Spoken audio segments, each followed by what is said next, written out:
What's good? Lucky Lefty Podcast brought to you by ONORA Whiskey, OnoraWhiskey.com.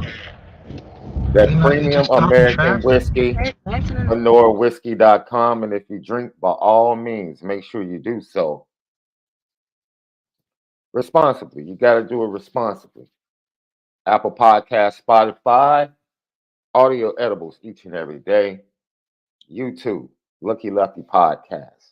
The thumbs button, smash it. It helps us. We appreciate it. Share, subscribe, notification bell. Every time we go live or post a video, you'll know. Or post a poll. The poll yesterday, we can get into it now. What is the identity, or what should be the identity of Notre Dame football? What does the identity of Notre Dame football need to be in 2024? The options were the trenches, both sides of the line, the quarterback, Riley Leonard, the offense, or the defense, and we always give you another option. Interesting comments. The voting is still going fast and furious, but at 66%, it's the trenches. The trenches have to be the identity of this team in 2024, and it falls right in line with what Marcus Freeman said the identity of this team and the vision of this team was going to be when he became the head coach at Notre Dame. So it's very interesting, Left. Very interesting, man. How you feeling today? Another day, another dollar, man. It's actually feeling a little Midwest weather today, man. You got some overcast. It's a little more chilly than usual. It's Mm-hmm. unlike the LA West Coast weather. I think it's my karma from talking that stuff. You can suffer a little bit. Everybody has to deal with suffering in life. You guys can deal with a week or two. And come on, we're talking about a few days, man. I'm still looking at snow. There's more snow coming next Tuesday in the forecast. Hey, man, take your blessings, bro. Take your blessings. That's Lucky. right. Oh, you say you still got snow coming. That's Oh tough. yeah, we That's got gonna be snow tough. coming next Tuesday. Yes, sir. Absolutely. So take your blessings, man. Take your blessings. You Is it know, Canada? Is it Canada dropping on y'all? Is it coming from the south? Where it coming from? no, I think it is literally coming from like the East Coast. It's all over though, man. Especially the cold weather. It really has encapsulated the entire country. It really has. It's been unseasonable or unseasonably cold pretty much everywhere in the United States.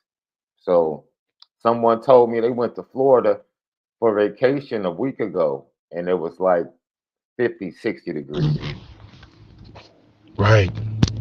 So, Mm. man, yo, let's get to it. We're going to talk about the young, talented offensive line, the culture of offensive line in Notre Dame, what to look forward to, some of the battles that are going to take place coming up this spring, and the importance of Lauren Landau when it comes to this offensive line, because the offensive line will have more of an SEC look coming into this season than previous offensive lines in Notre Dame that are a little bit on the smallest side, especially at the center position, right? Where we had guys that come in Right. at 270, 275. They work hard over their career to get up to 300. We always taking the underdeveloped guy, and then we add on to him. A Jonathan Bonner, an Ade, a Sam Mustipher. So we good for taking the more undersized guys and turning them into something. The Sheldon Days even, but Sheldon got talent. That's why he's still in the league. I can rock with that, man. It's unfortunate. And those guys, the guys you named, the majority of those guys still got to look in the NFL. Sam Mustipher was the starting center for the Bears for 2 seasons. That's right. That's Didn't right. play, didn't play well. Whoa, whoa, whoa, whoa. They have Left. many more issues now. Sam Mustipher. I can, They have many bro. more issues. Left. I'm not Don't do my saying guy Sam I like didn't that, say he man. was the only issue.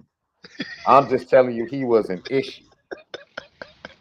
I did not say So he didn't make the problem better. Is what you're no. saying. He did. No, he did not. There are multiple instances where the play was going left and Sam Mustipher for some reason was going right.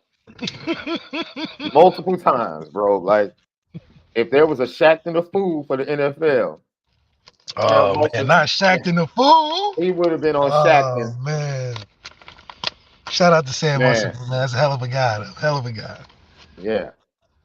And like Ed 3, I don't have a problem living in Chicago, bro. I just said I count my blessings. I love Chicago. I get 4 seasons.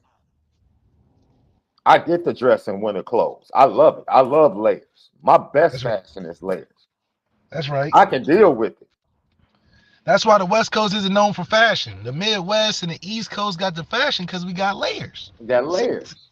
Layers. And that's, yo, it is what it is. Lucky like the combo I didn't pick up until I came out west was the shorts with the sweatshirt.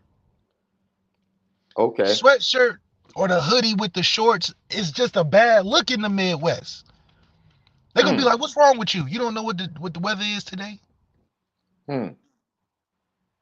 But on the West Coast, the shorts with the sweatshirt, that's like wearing a winter coat. Let me tell you something, bro. I'll never forget.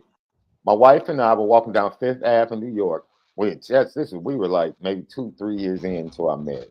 Probably 2 because my daughter wasn't born yet. It was 98 degrees in New York, bro. It's summertime. And I saw this girl walking down the street with a sundress and a pair of Uggs on, bro. No way. And I was like, talking to my wife, like, yo, what the heck is up with her? And my wife was like, yo, that's New York. That's what you put on to go throw the trash out in the morning. Nah, bro. That is like, yeah, you might be right, bro. I gotta run to the curb real quick. I gotta throw on something. Hey, bro, I was like, yo, this is crazy, man. Are you a scarf guy? Oh, absolutely, dude. I have tons of polo scarves. People love buying me polo hats and scarves. Really? Yeah, I love I love the infinity scarves as an accessory. That's right. Are you a double wrap, or you just like carrying like a shawl? Because I'm a kid. I prefer bow ties over regular ties. That's right. I agree. I like cravats. I don't know if you like cravats. I love cravats with the open shirt. Open shirts is nice now. Very stylish. You see a lot of those with guys that rock the smoking jackets with the shirt with the cravat, and then I can substitute the cravat for the infinity scarf as well. You know, so yeah, I'm into fashion, bro. I love fashion. Absolutely love it. Well, you got to bust out the turtleneck now.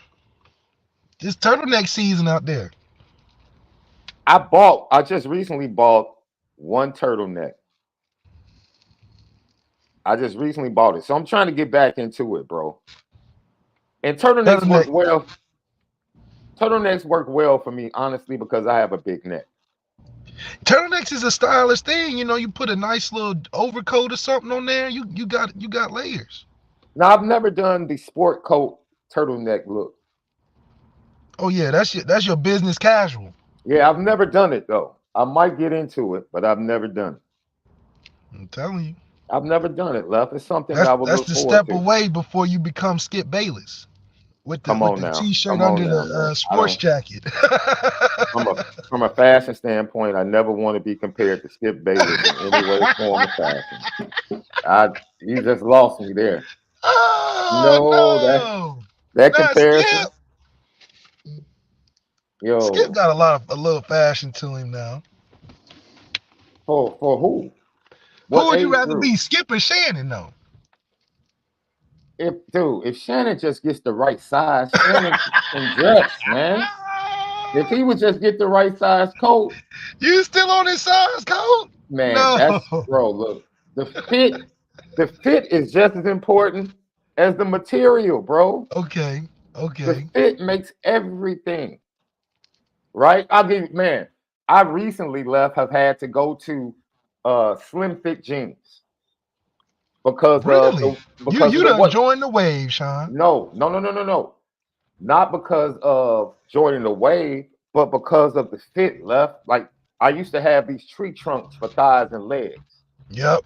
The athlete legs. Absolutely. When I went through treatment and everything, and I lost weight, you lost that girth in your thighs a little bit. I lost the girth in my thighs. So when I wear the jeans that I had, which were athletic, wide leg for my thighs, they look absolutely crazy now. They look crazy. Well, I don't know. The over baggy jeans is what's in with the kids these days. Well, see, I'm not a kid, dog. I'm not a kid. I'm not trying to look like a kid. That's right. Yeah, I'm a grown man. I'm trying to look like a grown man. So fit is vitally important, love. And that's gonna lead us right into what's smoking.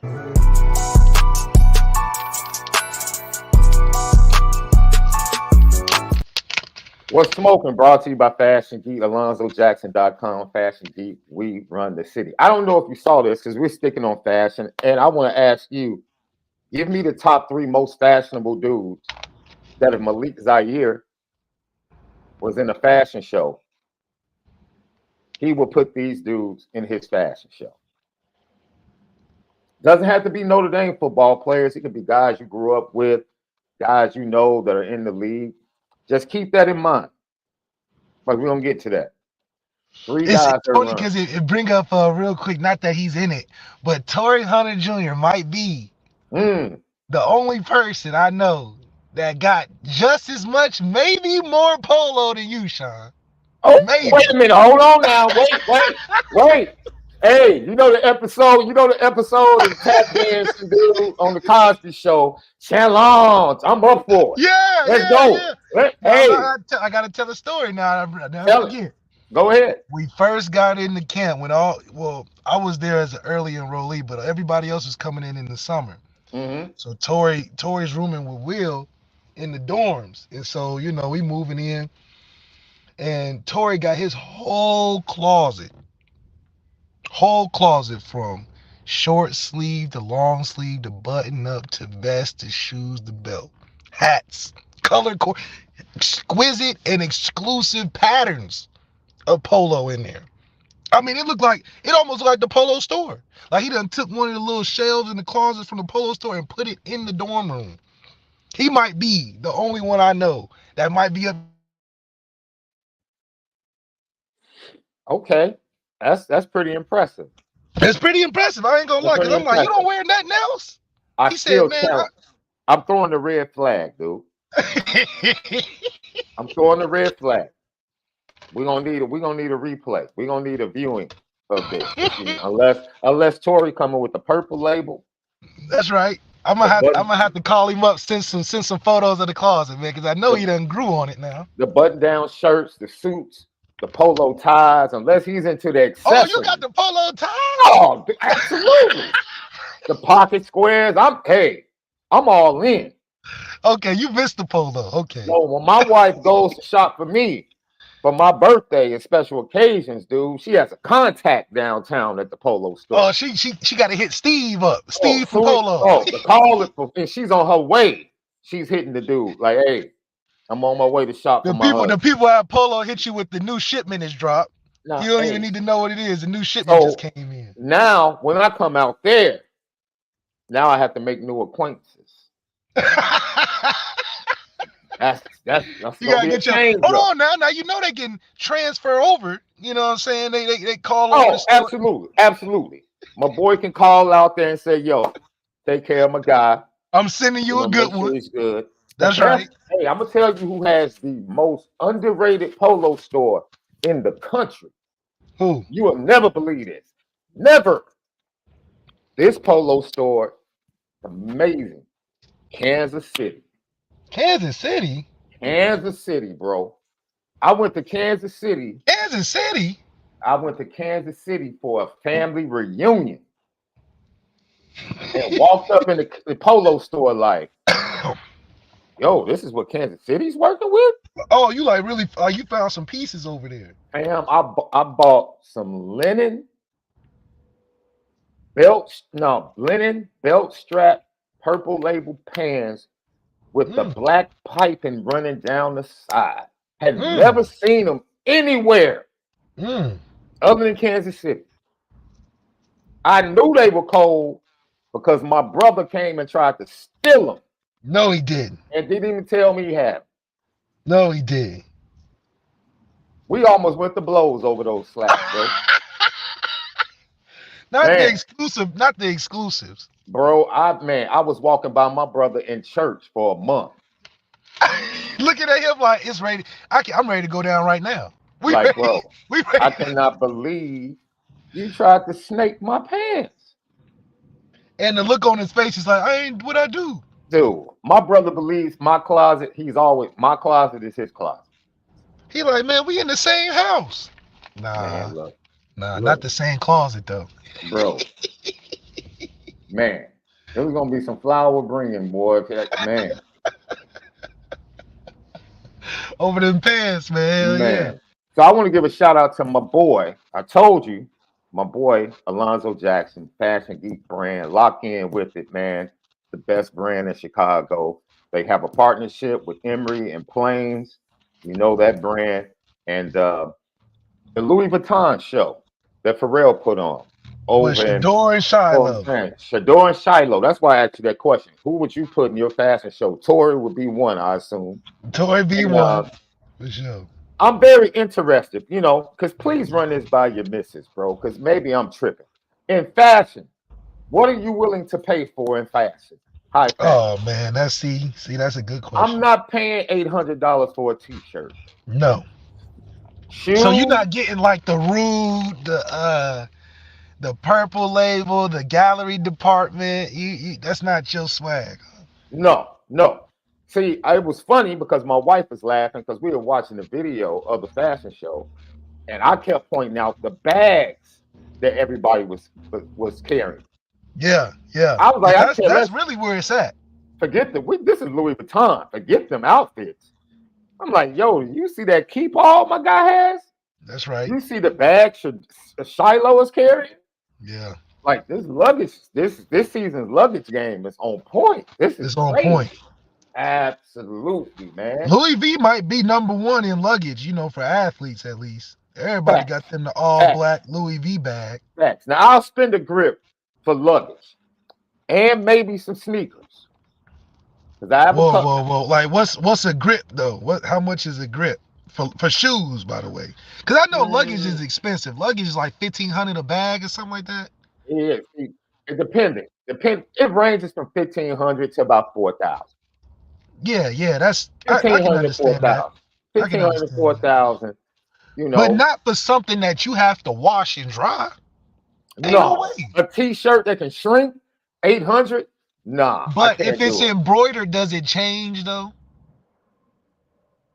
I feel like it changes when it's embroidered. See, I was originally a Gucci guy. Okay. So you like screen print. my wife, because of purses, has always been an LV guy.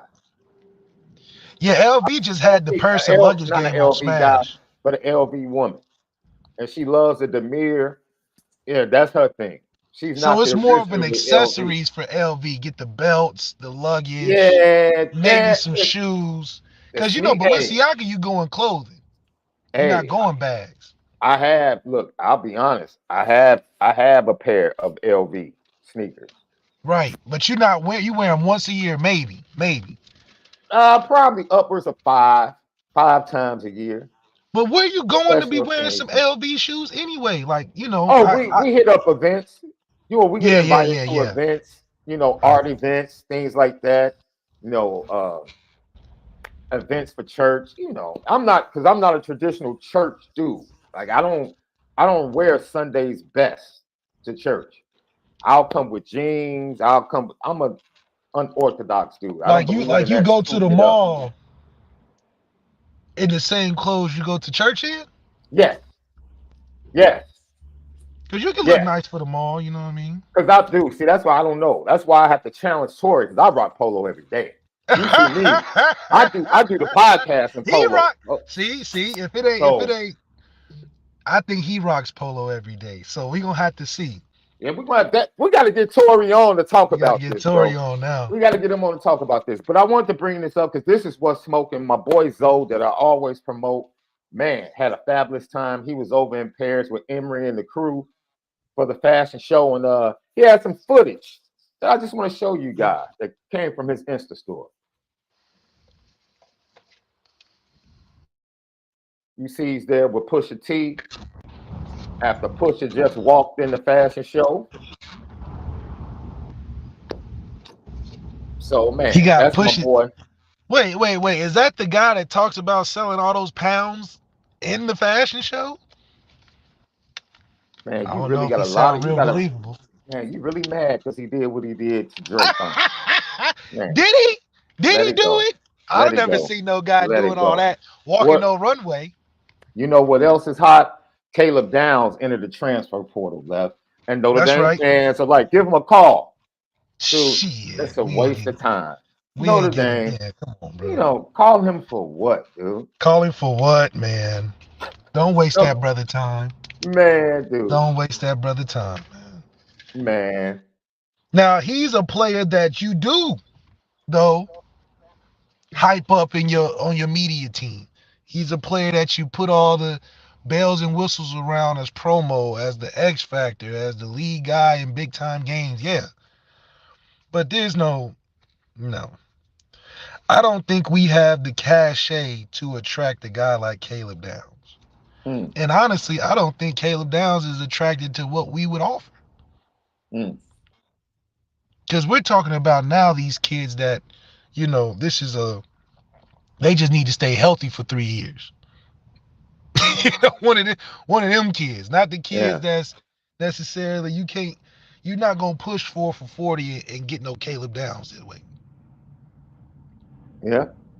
Just not gonna happen. Not that he don't care or nothing. It's just like that's the wrong strategy to go about obtaining a guy like Caleb Downs, because you and everybody else in college football knows he just need to stay healthy for 2 more seasons.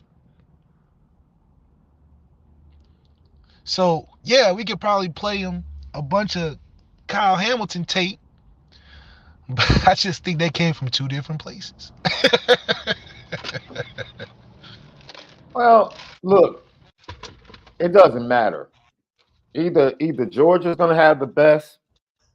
Dude, if that dude ends up at Georgia with MALIK starts, fam. Because he's the other freshman, right?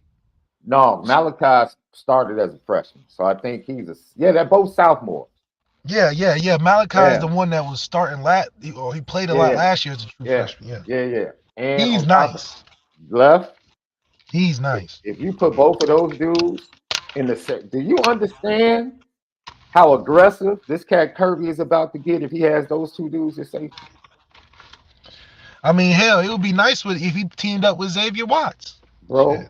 Oh, that would be a dream. But heck, even if he goes to Ohio State and you put him with Sonny, Caleb Downs literally is about to decide who's going to have the best safety combination in college football. That's really what it is. That's really what it is. But he's going to only a couple places that have a counterpart. I would love. There's no chance he's coming to Notre Dame, but I would absolutely love him to be next. Notre Dame should be top 5. If he's just thinking locations and what we got going on, a defense that'll be top 10 with another character that's just as, I'm not gonna say, I don't know about just as good, but he up there.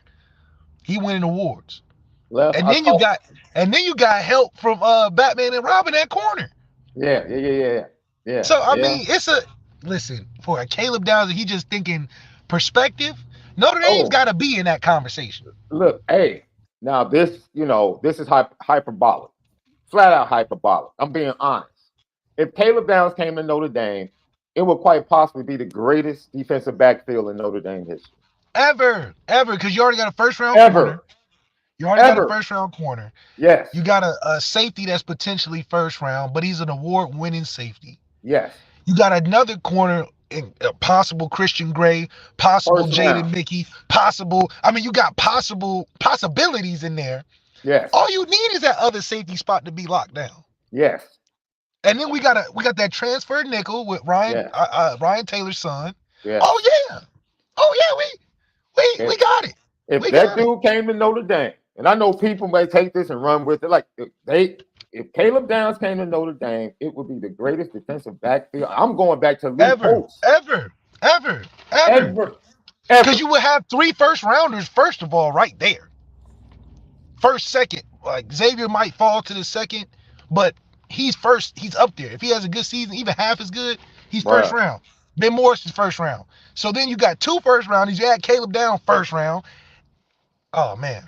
And then the potential of just the corner spot we have. Christian Gray is gonna be a dude. That cat Al Golden would lose his ever blitzing mind. Yeah, we would. All we would do is play man. No, What do you mean? man, We would blitz the hell out of teams in the house and play man and take a chance. Hey. Blitz the hell out of teams, play man. We look like the Cowboys. Blitz the hell out of teams, play man. That's it. And we wouldn't need no scout report. It's like we're going to blitz you, and we're just gonna see if you can win 1-on-1. That's it. No, That's it. That's it. No, it would be insane, dude. That cat, man. It's okay to dream every now and then. That's why that's why I didn't want to extinguish like Notre Dame fans, like call them this, that, and other. He's not coming, dude. He's not coming to Notre Dame. He wouldn't even pick up the phone. I'm not gonna say that because I don't know the relationship he has with O'Leary and Nick. You know, but no, he's not coming to Notre Dame. Why? Hey, this is the point. But we can get to this. We're gonna say the offensive line. I'm calling it autumn because we were supposed to get into the offensive line the first half of the show. We're gonna go offensive line second half of the show. Let's stick to this, Lev. He's not coming for the simple fact. Players choose people, man. Yeah. It's unpopular because fans really believe that players come to Notre Dame because of the mystique of Notre Dame, the history of Notre Dame. 5-star players commit to on a different accord. They're in a different accord. 5-star commits are decommitting. Justin Scott told you. Justin Scott said, "Look, I love Alabama Notre Dame. I love Notre Dame. The same people are no longer there. If Saban leaving, look how their team changed overnight. They said we don't care about no Kalen DeBoer. I don't even know if it's an indictment on Kalen DeBoer that he has all these people leaving. It's not even an indictment. It's just like Nick Saban held that much weight. It was just an easy choice for a 5-star like a Caleb Downs. Easy choice for a 5-star like a Richard Young. Yeah. Like a Keon. He's like, bro, this is Nick Saban. Yeah. And he coaches defense. Yes. Come on, man. Come on. And the defensive guy that recruited all these guys, Travarius Robinson, went to Georgia. That's it. They commit to people, man. Things have changed. That whole mystique of Notre Dame being the only one with the national TV and all of that stuff fades away, man. Alabama went through the same struggles right after Bear Bryant. They felt like we're Alabama. Players should come play for us because we're Alabama. You don't have Bear Bryant, dude. You don't have Bear Bryant. That means nothing. Then they came back a little bit with James clearly means everything. Dude. Because he ain't even leaving. He just moving his office upstairs, and that's just caused so much havoc that it's like he can't say nothing.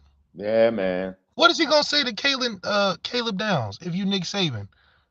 Trust that I'll be here for you? No, it's just not the same. It's not the same, man. I know people don't want to hear that, but this is why we said relationships, coaching. A kid on the defensive line in 25 class that I had a conversation with yesterday left. Yo, I'm like checking in. Like I know, it might not be a situation where Notre Dame is like hopping on that kid hot and heavy, pause, but staying on that kid hot and heavy like they might be doing others, interior defensive linemen. Yo, from North Carolina, talking to him, he's like, yo, I'm in contact with Coach Al all the time. I'm like, I love that. Because even though they might not be at the top of the list, that shows me that Notre Dame is staying on these top kids and building relationships because they understand you still need to come in second and third and have a relationship just in case this kid transfers. Which is a possibility now. You have to. Recruiting has changed. You just don't back off a kid because you're feeling like, well, I don't think he has us at the top. And so what? Yeah, you never out on the kid now with this NIL and transfer portal stuff. So what? Stay on top of him. Now, this is the part. I'm like, yo, you thinking about visiting? He's like, man, probably in the spring, dog. Yeah, it's too cold. Because he don't want that smoke in the cold. It do. He was honest, like, yo, it's too cold right now. Like, no, I'm not coming up there right now. And I'm like, I respect that. And it's not a great visit either in the cold. I ain't gonna lie to you. It's not the visit you're posting on your recruiting pages. This is when you got to come up. No. Mm-hmm. That's when you do your in-home visits. You come to your school or something. Because it's just at that time, it's just not the most attractive place to be marketing in the middle of the snowstorm. Mm-hmm. Absolutely. So this is something that I think Marcus Freeman is trying to eliminate. I think he's trying to evolve recruiting when it comes to Notre Dame. I really do. I think he's trying to keep a focus on the root of who Notre Dame is, but at the same time bring Notre Dame into a modern age of recruiting. Because that was a crutch that a lot of people used to use, right? We can't recruit like everybody else. Well, the modern age of recruiting, though, is what Marcus Freeman has done around the whole NIL thing, and it's getting legacy kids. I think that's the most genius thing he's done outside of managing the way that he has to recruit now. Legacy kids, 9 times out of 10, are going to be edible to what Notre Dame offers. They're going to be technically sound coming in, and you don't have to worry about the stipulations necessarily that you would deal with a kid whose dad or whose parent wasn't a professional athlete. So some of those things are more in line with Notre Dame, where it's an easier recruitment than it is than just trying to recruit the best kids. And with that, Left, it's very important that Kirby is trying to become Nick Saban. He's probably the closest to Nick Saban. But this is an open season for a lot of coaches to go and say, hey, Florida State literally has grabbed 5 flips from Alabama, dog.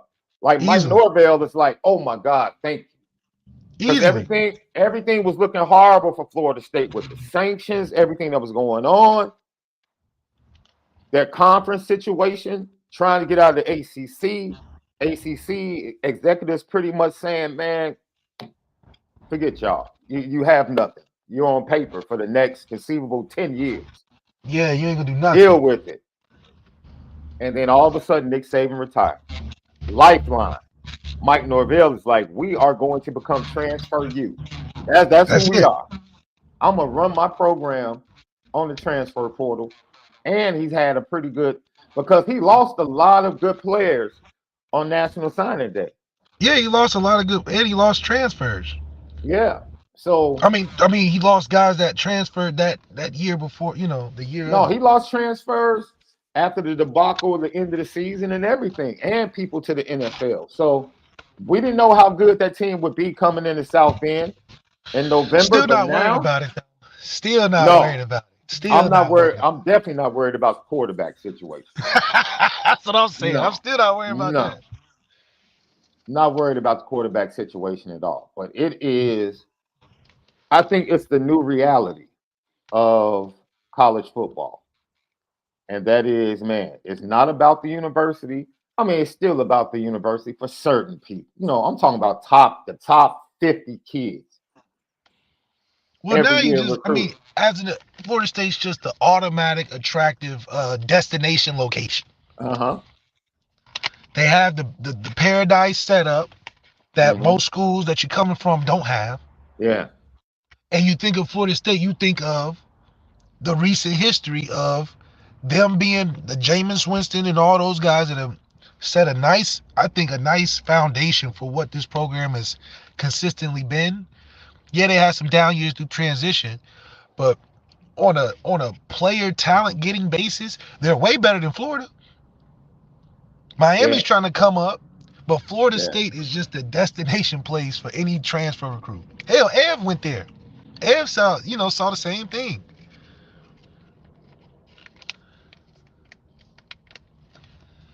Left, do you feel like, let me ask you a question, because did you feel like Ev sold out when he went to Florida State? Because I know I've actually had it out with people that try to come at you for going to Florida. So I graduated. Shit. what you want? Like, bro, what? Like, I did look, listen. If you don't graduate and you leave, okay, I get it. You can be upset. Yeah. But dude, I went in early. I graduated on time. Shit. Like, why would you want, I mean, come on, you get an opportunity to go do it over again. I think most people would have to consider that. You know what I mean? So if you like, for instance, that's exactly why you got Tyler Buckner and Drew Pond coming back.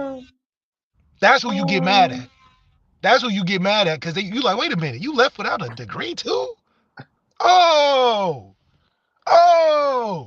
So that's what the story is. Talk about Tyler and Drew Pond coming back.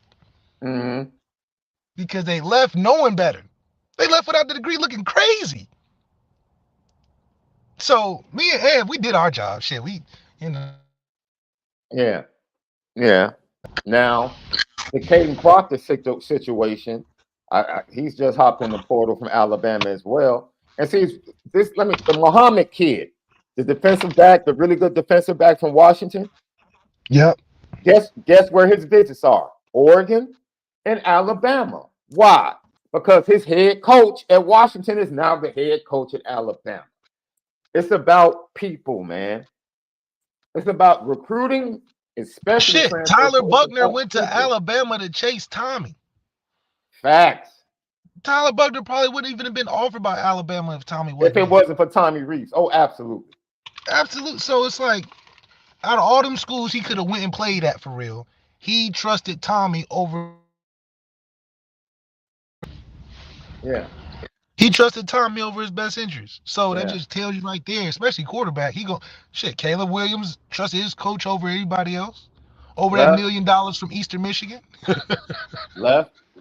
The way this portal is going, bro, you might be on to something with this 7-5 at Alabama, bro. I'm gonna let it play out. I'm going to let it play out. Because it's disrespectful. It's disrespectful, honestly, to think they're going to have as great a success as they've had without Nick Saban. So out of courtesy to the legacy of Nick Saban, you gotta be 7-5. You're just not gonna be no 9-10 win season after a guy like Nick Saban. No way. This isn't Georgia where you're coming off of who's the damn coach? Mark Richt, is that his name? Yeah. Mark Richt ain't no 7-time champion. Mark Richt is a coach just like everybody else, but Nick Saban's different. So to replace that effect in the building, in that program, on that team, in the state of Alabama, it's an automatic 7-5. Because Nick Saban is gonna show you that it was hard work to get to that point. It was hard work. Kalen Boyd not about to step into no great class and all the recruits that was as hype for Alabama as they were for. It just doesn't happen like that. They're like, we don't care it's Kalen Boyd. We don't care what he did. He ain't Saban. He can't guarantee me nothing. He's on a proven ground just like everybody else. I'll tell you how the Nick Saban phone call went. This is why I know Alabama's not gonna be the same. The Nick Saban phone call is the most footballist, prayer answered phone call ever in recruiting. Nick Saban gonna get on that phone and be like, hey, it's Nick Saban here. We really like you. You come here, I can guarantee you walking out with some SEC championships, potential national championship rings, and you most likely are gonna go to the league.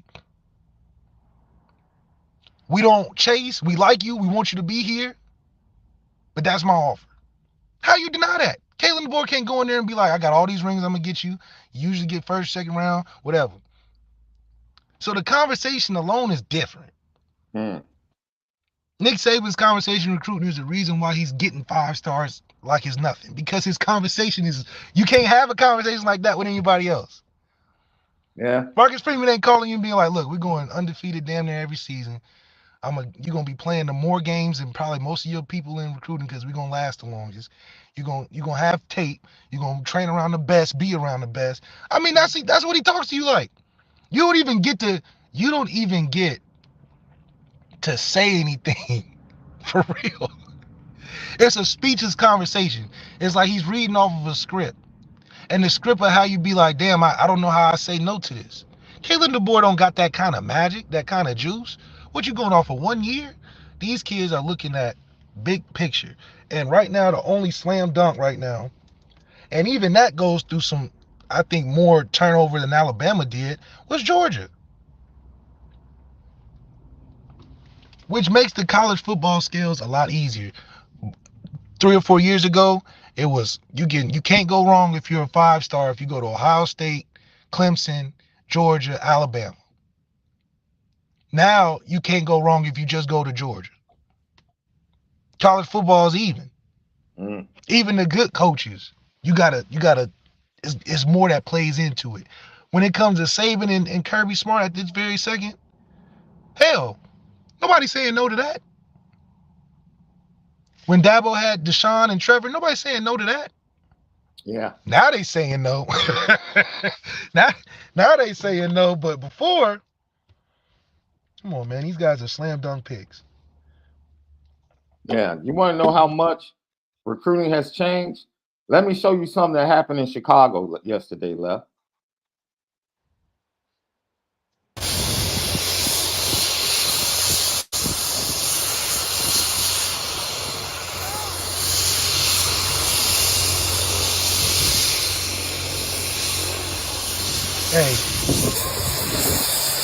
Hey, you done told me. You done told me that Chicago pipeline's huge now. Look, I told you, man. That cat Mario Cristobal pulled up at Fenwick High School and landed on the football field in a helicopter, fam. Yep. Now, I tried to warn people there's a certain program that pretty much has real estate in the Chicagoland area because they see how much talent exists. Then he took the helicopter to Indiana, Left, and dropped in at Elkhart High School. Oh, yeah. Oh, he went on a helicopter tour? Hey, this dude, Mario Cristobal, is basically trying to say, I'm coming to take all the kids. Wait a minute. Notre Dame should take this very personal. And I'm not flew over Marcus Freeman's office on the way to a recruit. Understand. Okay? Understand. And I do. If I'm Notre Dame, I take this person. First of all, oh yeah, it's not even about Nate Marshall or getting this certain kids. Like, okay, dude. First of all, yeah, you trying to stunt? You trying to stunt my backyard? Stay in Florida. Yeah, you got all that talent in Florida. You constantly flying up in my backyard, taking my Justin Scotts and stuff. Nate Marshall, Taylor, because right with him in the picture was assistant coach or director of recruiting Kevin Beard, former wide receiver at the University of Miami. Kevin Beard spends more time. Taylor's nice too, though.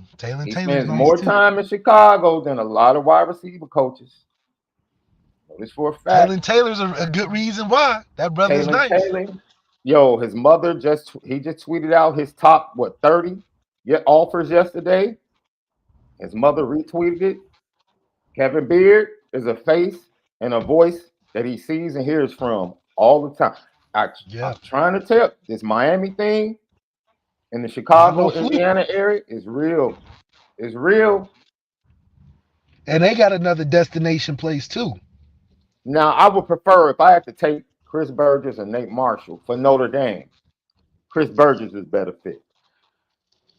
You can argue who's the better player. Nate Marshall was the defensive player of the year in the Catholic League, in the same league and conference with Justin Scott. Let that sink in. Well, Justin Scott was playing tight end, outside line, lineman. I don't care. All I know is Nate Marshall was the defensive player of the year in the same conference with Justin Scott. That speaks for itself. But I don't like that you being thrown up in the Chicago area. I don't like it. Not one bit. It's a little misplaced. Hey, hold on. Go ahead, Left. Talk about it. It's definitely misplaced for the simple fact that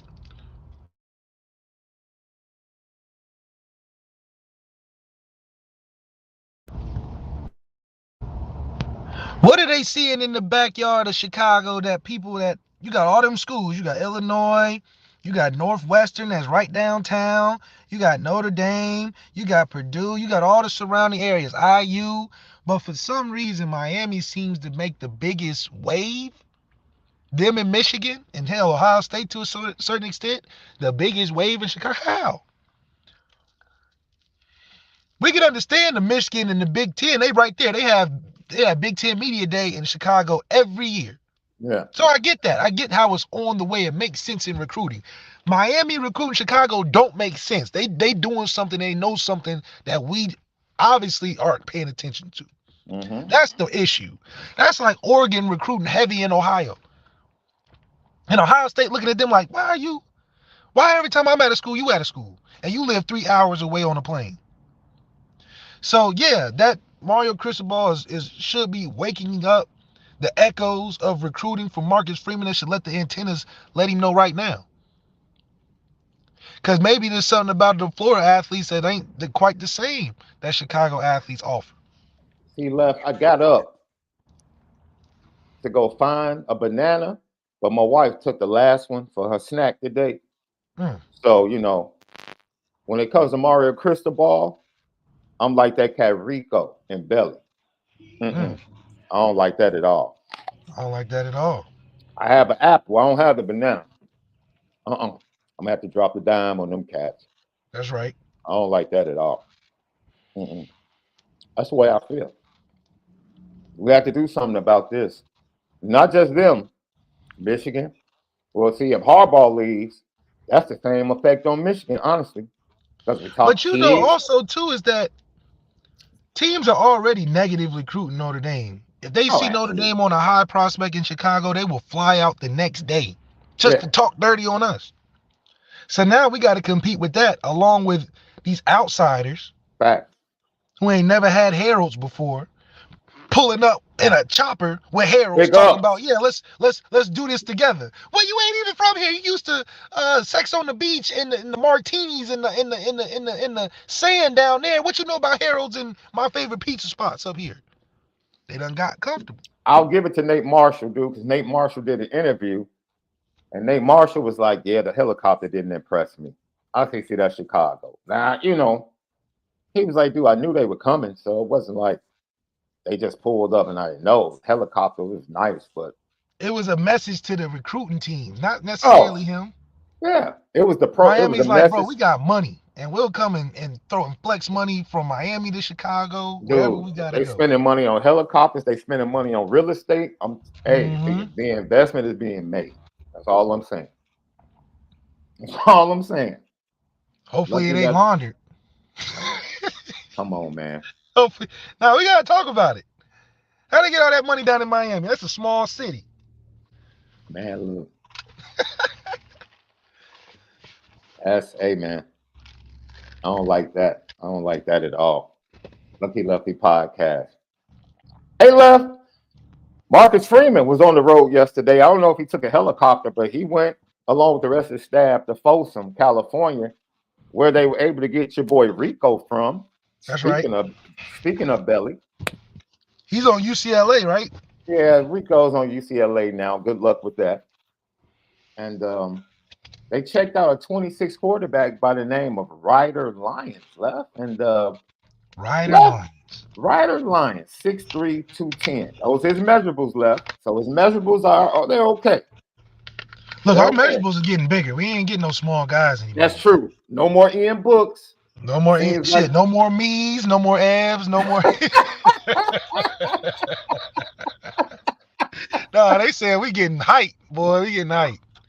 All right, let's check out his film, Lev. The kid is athletic, can move in the pocket, has a quick release, Lev. Quick release. I like his size. I like his size the most. He's thick, yeah. He don't look like a little kid, so the size helps me a lot in terms of understanding how you'll be acclimated into the system. Are you a guy that we can just plug in right now and we don't have the weight challenge or the size challenge to overcome? This is a guy that if he just has enough, he can make some plays. He has that flick of a wrist. He has that flick of a wrist thing to him, Left, if you watch him. like his release is pretty incredible. Yeah, he definitely has a knack for throwing the football, making it look easy. Has some touch on there, right? Obviously, I'm gonna hit him with the famous quote, which still matters to this day: "His feet are a little slow in the pocket, Hmm. but that can be trained." Why is Other than that that, so I like important? his son. Explain that, Left, because you talk about it all the time. But explain why footwork tells you a lot about a quarterback.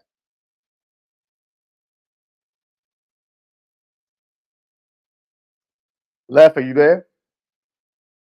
We might have lost Left. But Left always talks about a quarterback, his feet, and like, yo, we got to speed his feet up in the pocket. And that's something that, when you're in high school, I don't know if your quarterback coach takes a lot of time with that. They're probably more worried about you being accurate, getting to the point, getting to your drop, and being accurate with the throw.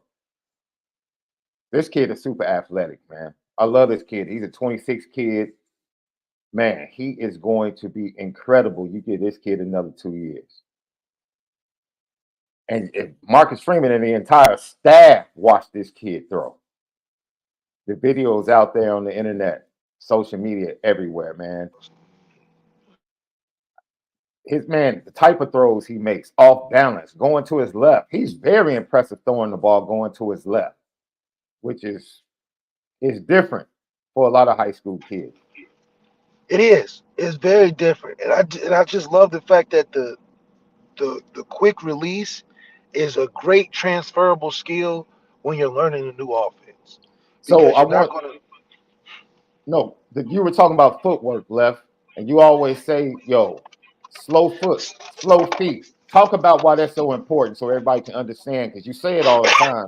Why is that so important to the position of the quarterback? Slow feet in the pocket, to me, and what has been shown is the fact that if you have slow feet in the pocket, that means you're reading the play slow. That means you're reading the play with your feet. And if you're slow in the pocket and at the college level, it gets faster. You're going to be late on throws. You're going to be off timing for things you have to be on timing with, especially when you playing on the hashes. So, in my opinion, where a lot of quarterbacks get better is when their feet get better in the pocket. He has, I mean, it's high school, so it's all relative. But he definitely is going to have to get faster feet in the pocket to be able to be on time with the offense that he's going to be running. Because slow feet like this, if you miss on the first guy, the second guy's gone. So you have to be more anticipatory, and that comes from having faster feet in the pocket to help you get through the play faster. Because if you can't process of eliminate with your feet fast, you're not going to be able to get the ball to different receivers during the play, especially if But the first guy isn't open. you have 26 quarterback out of Folsom, California, Ryder Lines. But you love the kid, Left, from what you see. I love the fact that his size is everything, and that this is somebody that I feel like with his traits of being able to get the ball out fast, he'll be able to be a lot more ready a lot earlier. Now, And obviously, he has to get the offense down and all that, but from a physical standpoint, he's ready to go, which is important. he's a talented kid, man. And he's, like I said, he's a 26 kid, Left. This is the kid that will be coming in possibly after Deuce Knight. If you add him, if you stack CJ, Deuce Knight, and this kid, you're pretty impressed with that, aren't you? Recruiting that quarterback is a total 360. The Yes. room is kind of competitive now. Mm-hmm. It goes from co-workers to king of the hill. Mm. We had the office in the quarterback room for a long time. Just guys getting each other coffee, everybody, buddy buddy, not leaving each other's side, everybody helping each other, real community based. Right. Now we getting some guys that's like, damn, there's only one football, only one guy can play. So I'm expecting to see a higher level of production out of the quarterback room. Like the spring game, I don't want to see these basic, day one install plays. Give them something where they have to show a difference. Yeah. Where we can look at these numbers and be like, all right, we asked you to do some things to challenge you with in this spring game to see what you was capable of.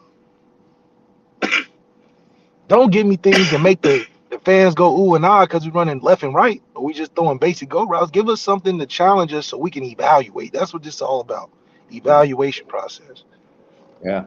Lucky Lefty Podcast, man. That is 2026 quarterback out of Folsom, California, Ryder Lion, 6'3", 210. He's going to grow. He's going to get bigger. He's impressive, man.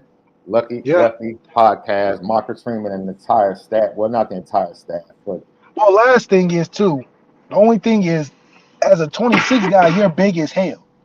And in sports, you usually don't get smaller in sports. Especially the quarterback position, you only get bigger. So we don't want no Zion now. You about 250, 260 at 6'3". That's just not helpful.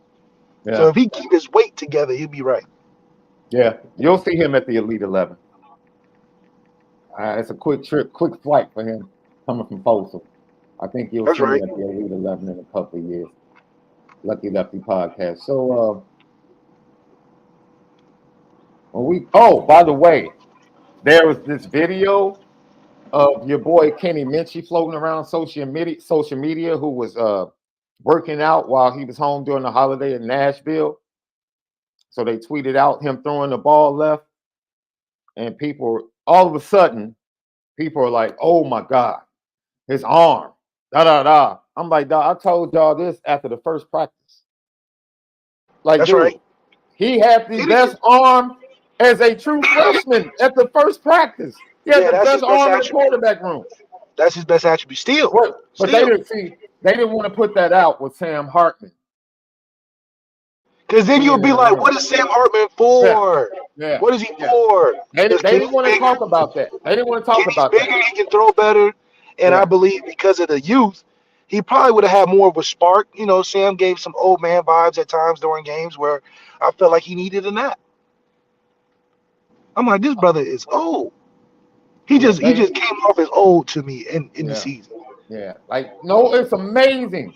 And nobody wants to talk about Kenny Minchie's arm in spring practice. Nobody wants to talk about it. No. You couldn't see. I didn't care. I didn't give one darn left. I left the first practice like Kenny Minchie has the best arm in the quarterback. I told you that before he went in. The best. I told you that at Lee Levy had the best arm. And if I'm not mistaken, I believe I said it's not even close. Now with CJ there, it's two dudes in the room that can spin it. Angeli hasn't. Angeli's coming on the back end of bad recruiting because we wouldn't have recruited Angeli with this regime we have right now. So this is showing you the difference of talent that one regime can recruit compared to the other. And I'm gonna say there was a transition period because when after 15, recruiting changed. Yeah, that's true. After I say 19. Outside of these transfers, you start to see attempts to be better. We're at a point now, we lock in Deuce Knight getting here. It's a total 360. Well, 180.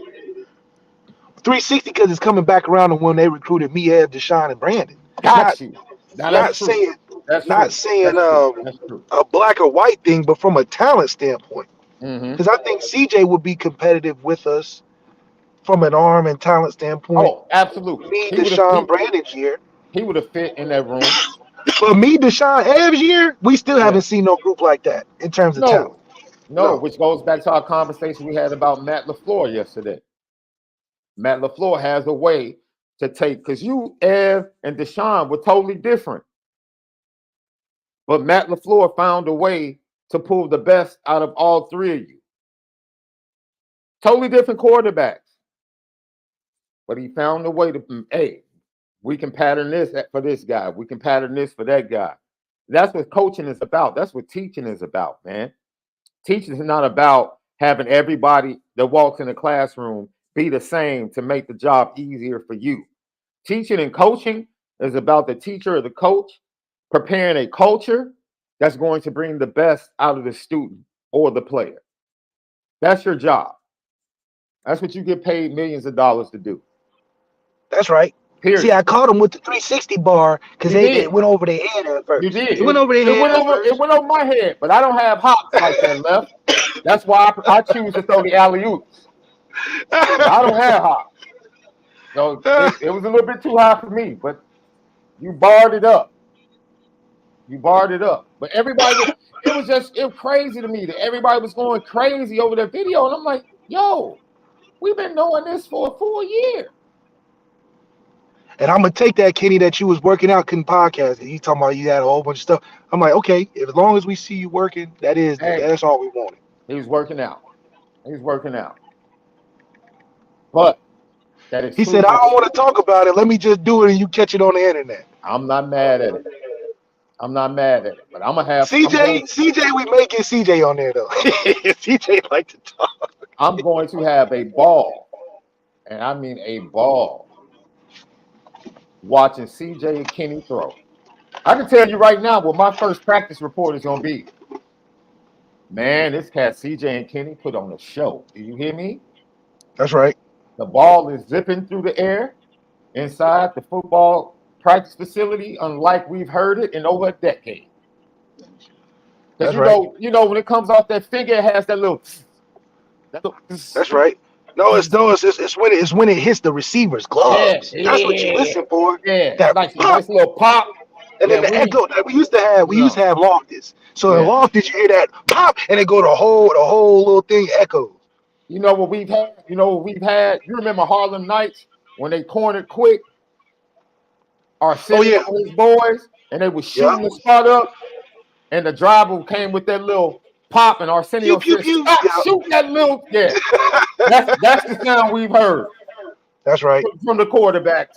You would have thought it was baseball practice. You know, they hit that thing in baseball. Pop. Right.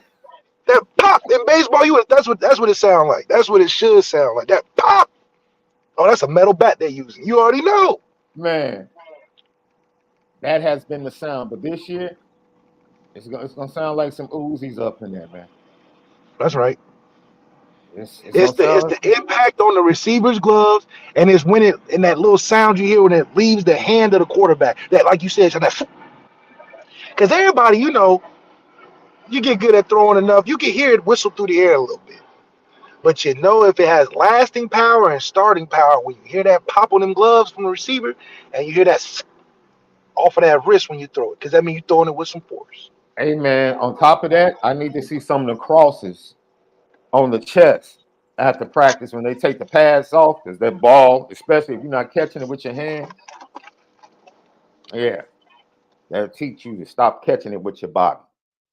Lucky Lefty podcast. When we come back, we get into the offensive line. Notre Dame fans, I know you might have questions. All those questions might have not been answered in the Sun Bowl against Oregon State, but I'm here to tell you, it's some dudes coming to Notre Dame.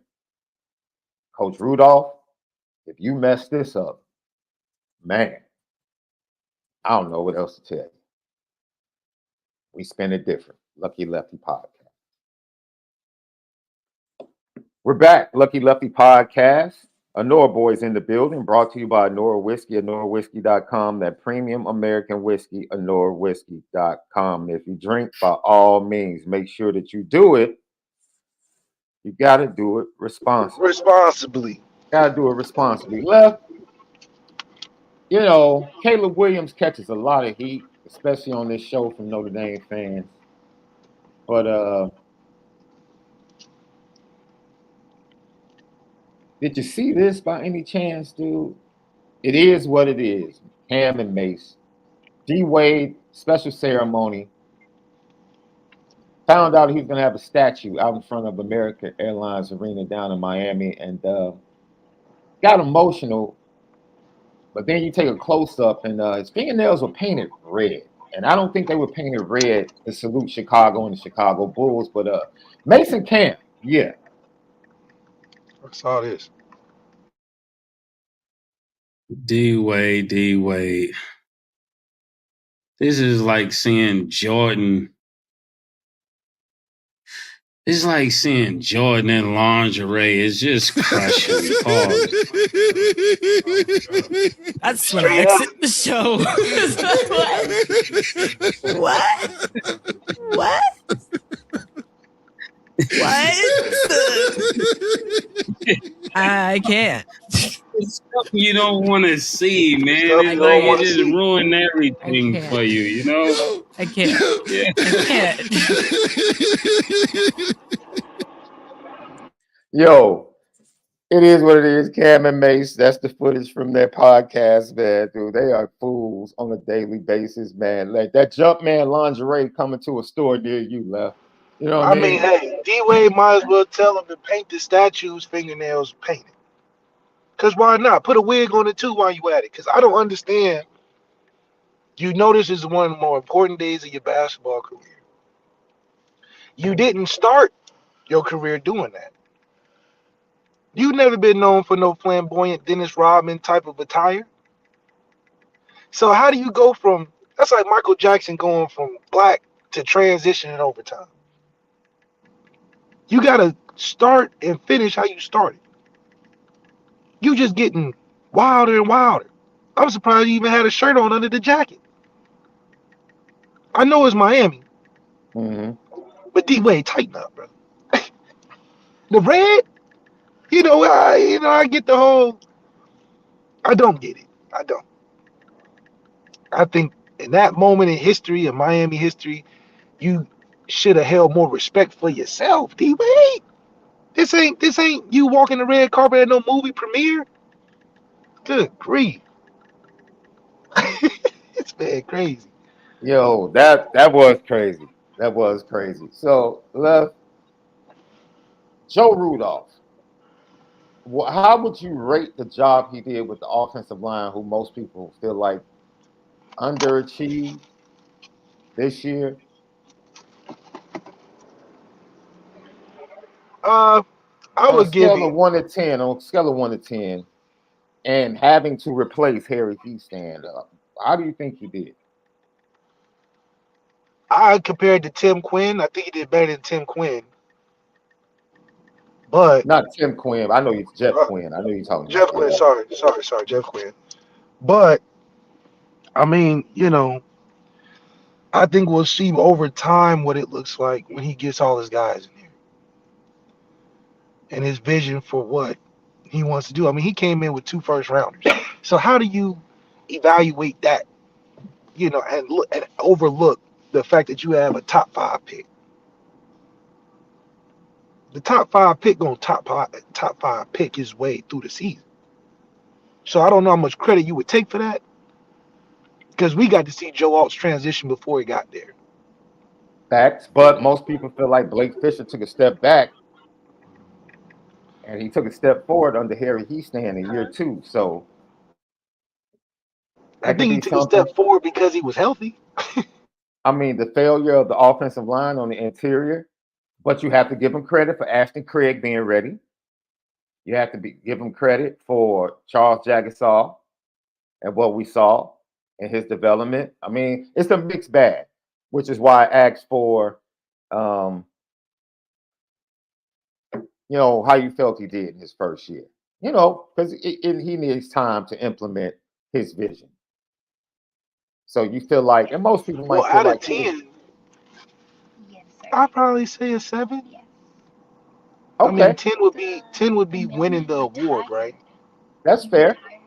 10 would be winning the Joe Moore Award and getting into the playoffs, and Yeah, that's 9 fair. would be probably winning those 2 of the 3 big games. That's fair. That's fair. I think he's going to have a challenge because now working with Denbrock is probably different than working with Jared Parker. I think Mike Denbrock is going to be very vocal about what he wants in the run game. As you said before, with Jared Parker, it was more collaborative. And that's not to say Mike Denbrock won't have a collaborative Mike Denbrock gonna culture, run what he wants, but Mike Denbrock especially knows second what he time wants. around. Because the first Yes. time around, he had to do a bunch of collaboration unwarranted. Mm-hmm. Now he's like, I'm back in here with nobody around. Okay, I'm running this thing.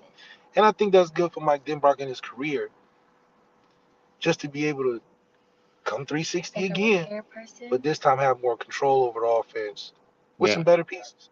Yeah. Ed 3 always tapping in says, yeah, one first rounder, Blake Fisher was good, not great. And I'll say this. It's like because people like Blake Fisher should have come back. And number one, you don't know if Blake, some kids are just tired of college.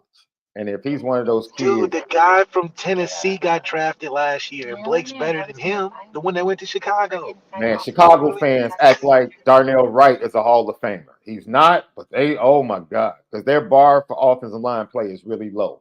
Like anything above board, they're like, oh my God, he's so good. Blake Fisher would have started for Chicago this year. But it doesn't matter, Left, because you know why? Blake, remember Jared Patterson coming into last season? And people are like, yo, he is, man, first rounder, second rounder in all of the mock drafts.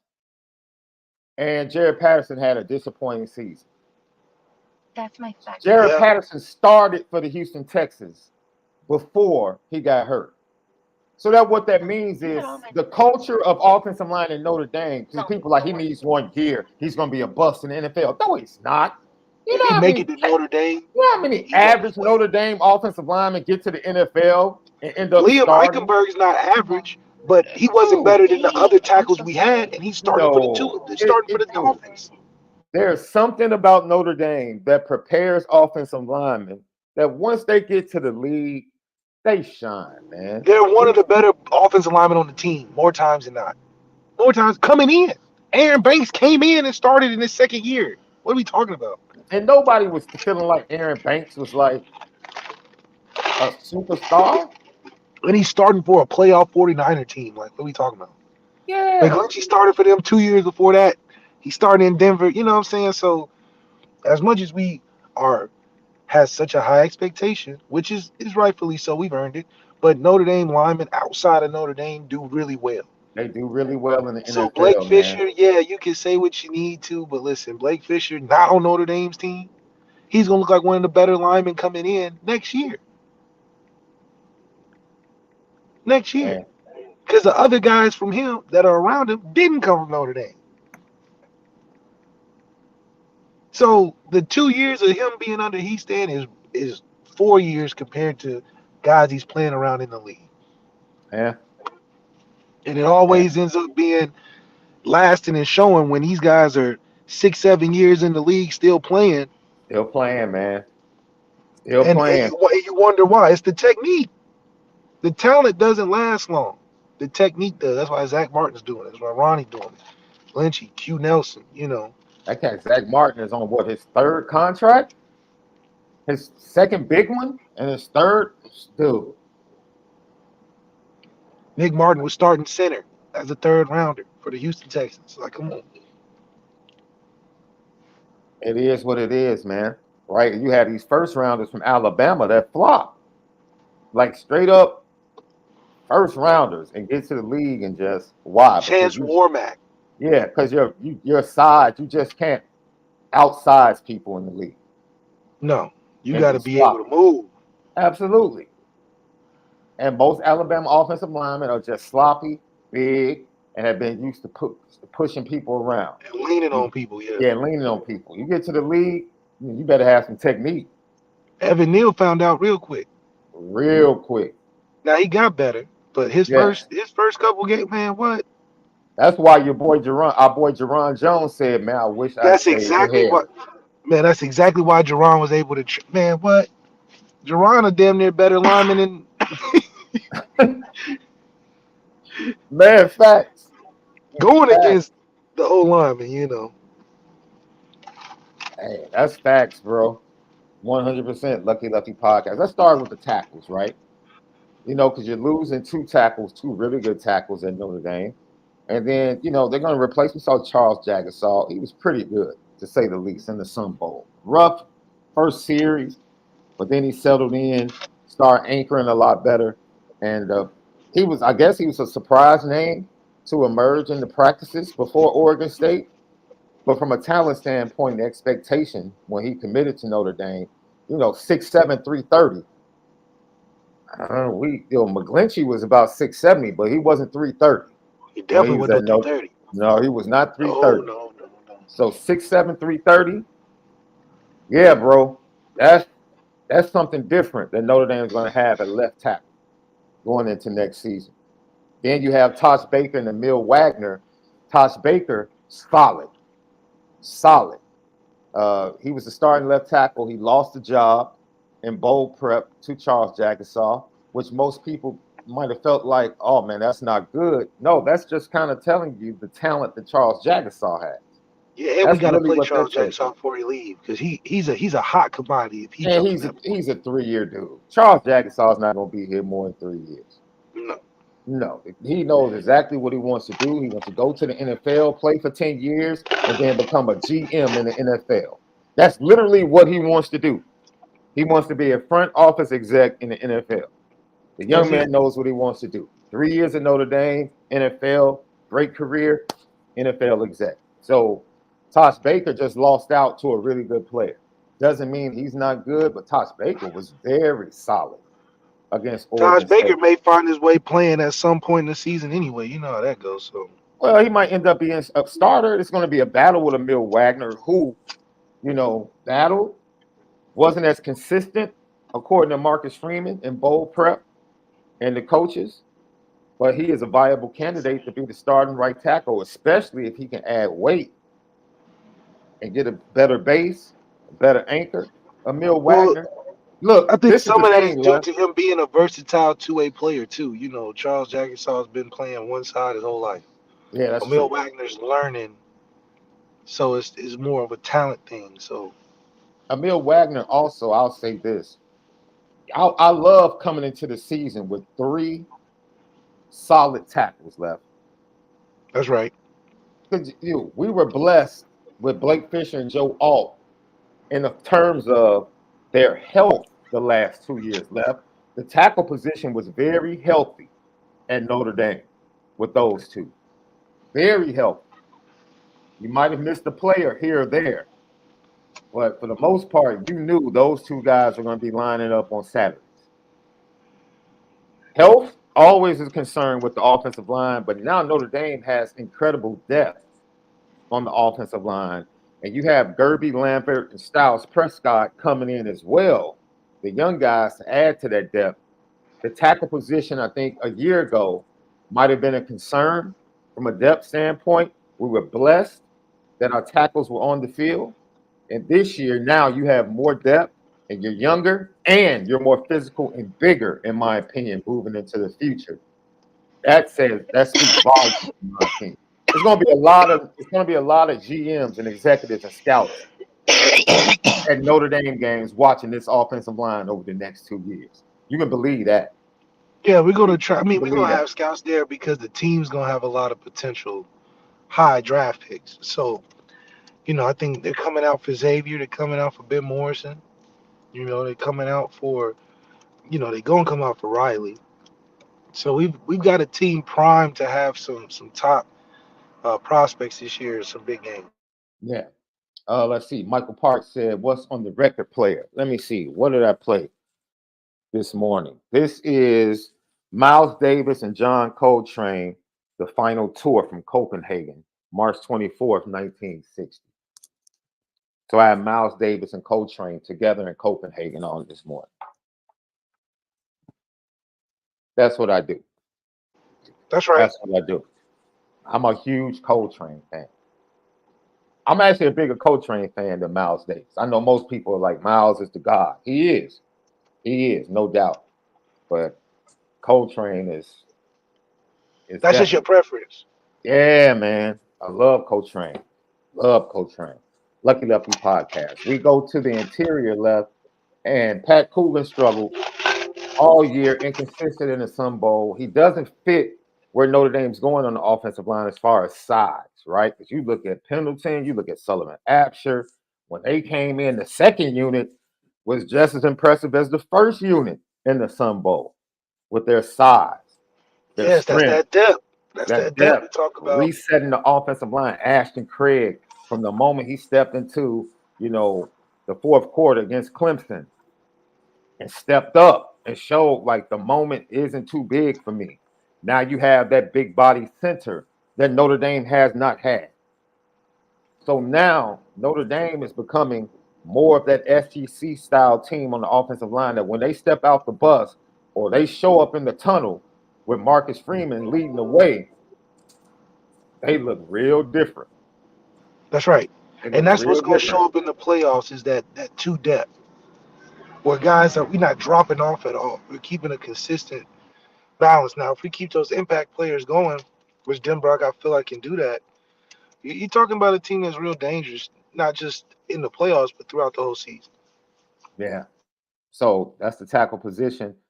Sullivan Absher is a guy that can play inside, outside, 6'6", 320. Dude, listen, dude, true freshman, 6'6", 326 left. Good. Googly. Cool. Gerby Lambert Coming coming in, in. I mean, Sullivan Absher is going into his sophomore year. He'll be a redshirt freshman. Gerby Lambert, as a true freshman, coming in at 6'6", 295. 5-star. 4 or 5-star, depending upon how you want to look at him. Styles Prescott, the local kid, is a big body. I mean, dude, they have changed the entire dynamic. You talk about what they've changed in the quarterback room. They've changed the that size profile. has came from Joe Rudolph throwing that Wisconsin weight on you. Talk about that left. Talk Man, the about O that. line when I was being recruited by Wisconsin under Joe Rudolph and Paul Christian and boys was just like, man, how do you see Russell? How do you see anything? So that's what Joe Rudolph's value. He gonna find them big, crazy size. Even in my even in the second recruitment, when I Mhm. went up to know Wisconsin again with Joe Rudolph, Joe Rudolph had me go out with the old lineman. I thought Yeah. these dudes was WWE wrestlers. I mean, these dudes was ginormous. So I know that Joe Rudolph knows that's the formula to his success is having the size. So Charles Jagger saw Joe Rudolph as a combo, as a gift that keeps on giving. And he's Yeah. going to put that size and spread it out through the rest of the line. And you know what, David Jones, let me bring up something to left, because I think this is something that a lot of college coaches make the decision, whether you agree or disagree. He says, with Coogan struggling on plays where he had to pull, why on earth did Jared Parker continue calling those plays? I don't think MD makes the same mistake. Um, Mike Denbrock he's talking about. And I'll say this. I think Notre Dame this year had certain situations where they could have thrown young players into the fire because they were better than what they were getting. But sometimes in development, you don't want to rush the development. And I think playing those young guys in the Sun Bowl after getting extra practices and extra opportunities was the perfect situation, especially against that opponent, to really let them get their first taste of true competition with live bullets. You know what I'm saying, Left? It's Yeah. like, okay, this is kind of the perfect setup to get our young offensive linemen to get their beak wet, to get their thirst going, and give them something that can catapult them into the off season, into spring practice in a positive way. So not to say that they wouldn't have been an upgrade during the season, but let them get their feet wet, positive foundation, make sure they're ready without a doubt, even though they probably were ready before this. And then Charles Jaggersaw could have played for Pat Coogan during the season. He was working at guard during the regular season. That shows you how talented he was. He really didn't work at tackle. Nope. He worked at guard the majority of the season. And then when they have an open competition, an open casting call for left tackle, guess who gets the job? Charles Jaggersaw. That just shows you how immensely talented the kid is, right? So, um, youth, yes. Inexperienced, yes. Uber talented, man. Uber talented. This offensive line for Notre Dame. Uber talented. And I think that was one of the things that Marcus Freeman thought about. I don't want to put, which goes to, can Steve Angeli play? Yes. Can Kenny Minchie play next year? Yes. Can CJ Carr come in as a true freshman, be asked not to do too much, hand the ball off, play action? Probably so. right? But I want to give my young offensive line a chance to grow. And I want a veteran guy at quarterback behind them to help them out. And if that went into his thinking of going to the portal once again, on top of the fact of winning a championship and getting a guy like Riley Leonard, that's fine. But you have to understand, like, they are being I think they did the same thing with the linebackers. Were there young linebackers that could have come in and played and been more athletic? And absolutely. But they are building this the right way. And this coaching staff, they know what they have. They're not rushing development, and they're allowing these young players to be able to set a foundation that will give them a positive reinforcement going into the offseason and set them up to have great spring and eventually great fall camps.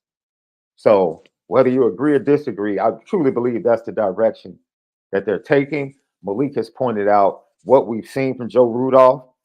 That is a departure from Harry Hiestand, and it's still, you can have some things that you feel like, yo, that was a step back.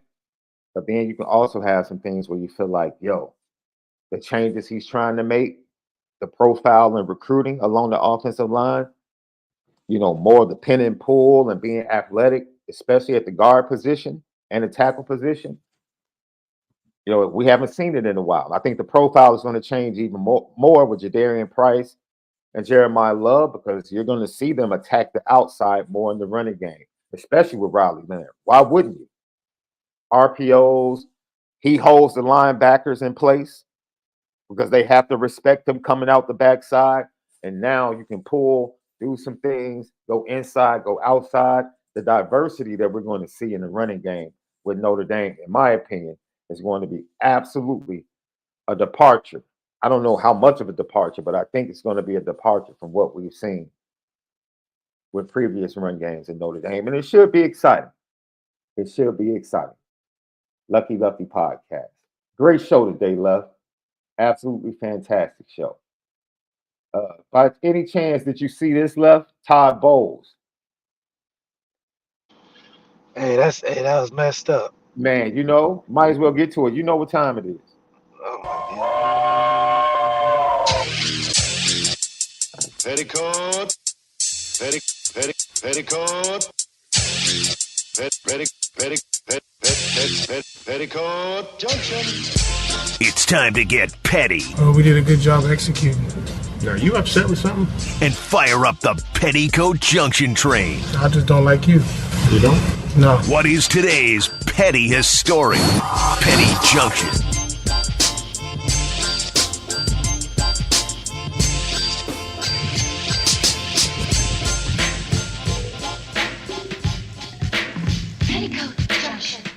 Petty Junction, Petty Story today brought to you by ONORA Whiskey at NORAWhiskey.com, that premium American whiskey at NORAWhiskey.com. Left, man, I feel bad for reporters, man. Somebody should have tapped her. They didn't. Unfortunately, young lady, press conference, Todd Bowles, and yeah, man. Yeah, Next man. time, give your girl a head up down there in Tampa. What they say? They say that's the DEI at work right there. Man, I'm trying to show the video. I don't know why They, it's not. they was eating her up but it's like, come on, man, you gotta be prepared as a journalist. Yeah, I think you felt like it was a great question because you probably saw the weather around at that time, but that's just as bad as saying you making up sideline reports at halftime. You cannot. I'm going to say this again. You cannot not know the stadium construction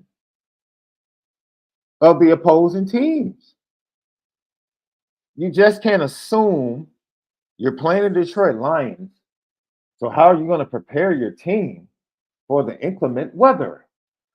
And Todd Bowles really could have embarrassed her, bro. He really could have. He saved it. He really saved it. Yeah, he did. Todd Bowles, man. as much one thing you hear about Todd Bowles is that he's an incredibly great person. And in that moment, can you imagine if she had said that to like Bill Belichick or a jerk of a head coach? That would have eviscerated her in that moment. And Todd Bowles was like, He yeah. said the 20 seconds off the bus. Yeah, we gonna be wrapped up. That got Todd Bowles was like, oh, they've been playing indoors for years. So I think we're gonna be fine. Yeah, I I think don't we're think gonna we're be gonna fine. prepare too hard for that. Yeah, for No, sure. no. I think That's probably yo, her last time asking a question for a while. you know what? See, there have been massive cuts in newsrooms, bro. So now they really don't have like a sports department anymore. Because you used to have the guy on air, and then you have literally people in the sports department that were assigned to like multiple teams Areas and stuff. Yeah. that will go to these, press conferences. And from what I hear, she's like more of a news reporter. And yeah, man, she wasn't prepared, yo. That's it. And what do I harp on all the time in the business, dude? You got to be prepared, man. Like, dude, That's don't it. ever go into a press conference, an interview. If you have children that want to get into the business, man, tell them to over prepare. Always over prepare. Always over prepare, man. Because if you don't prepare at the worst moment, that's just the way life is. You'll get exposed at the worst moment, man. Lucky Lefty Podcast. Great show today, Left. Yes, sir. Absolutely, man. We talked about Notre Dame, talked about the offensive line. We talked about Ryder Lyons, 26 quarterback out of Folsom, California. We talked about Kenny Minchie, spinning it different, the profile of the quarterback room, the profile change of the offensive line room. We gave you Mason Cam presenting the Jumpman lingerie line coming soon, and a whole bunch of things, man. We hope you enjoy. Lock in with us, Lucky Lefty Podcast. Subscribe, share, notification bell, the thumbs up, smash it for us. We greatly appreciate you, man. We continue to climb over 4K, and we continue to get more and more subscriptions. January 29th, luckyleftypod.com, and the Patreon with exclusive stories and interviews coming soon. Left, have a great Wednesday, my dude. Be safe out in the cold LA streets. Ha Yes, ha. sir. Whatever. My God, dude, cats don't know how to count their blessings, boy. I tell you. Left, do you have on a coat or a vest? I actually got a nice little hoodie on, man. Nothing too You, hard. you could be kidding me. You're kidding me. I gotta go out Yeah. with. I gotta go start the car with earmuffs and gloves, and this dude talking about a hoodie. Yeah, we don't. I don't have to warm the car up for 20 minutes before I head out. No, you do not. I'm old school. It's some of these young people, they just jump in the car. You gotta warm your car up in weather like this, folks. Do right by your vehicle, man. Have a great Wednesday. But most of all, make sure you spend it different.